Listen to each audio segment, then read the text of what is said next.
શું નામ છે અને આજે પદ મળ્યું, શું કહેશો?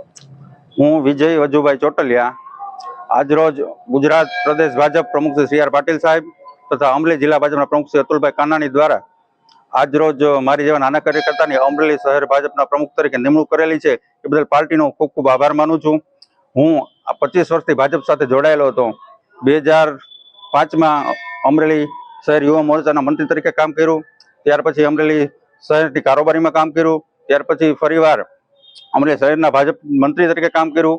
રિપીટ પાછું બીજી ટર્મમાં પણ મેં અમરેલી શહેર ભાજપ મંત્રી તરીકે કામ કર્યું અને આ ટર્મમાં મને પાર્ટીએ જે જવાબદારી સોંપી છે એ ખૂબ ખૂબ નાગનાથ મહાદેવના આશીર્વાદથી હું સંગઠન મજબૂત કરવા માટે હંમેશા મહેનત કરીશ. અમરેલી શહેરમાં આપને અમરેલી શહેર પ્રમુખ તરીકે નિમણૂક આપેલી છે, તો આગળના કાર્ય શું છે આપના? સંગઠનને મજબૂત કરવું અને લોકો સુધી પાર્ટીની સરકારની જે સુવિધાઓ છે, યોજનાઓ છે એનો લાભ અપાવવો એ અમારી પ્રથમ પ્રાયોરિટી રહેશે. અને અમરેલી શહેરને પડતી મુશ્કેલીને લઈને આપ શું કહેશો? એના માટે ખૂબ લોકોના પ્રશ્નોને વાચા આપીને ખૂબ સરળતાથી ને સારી રીતે લોકોને સુખાકારી મળી રહે એ દિશામાં પ્રયત્ન કરશું.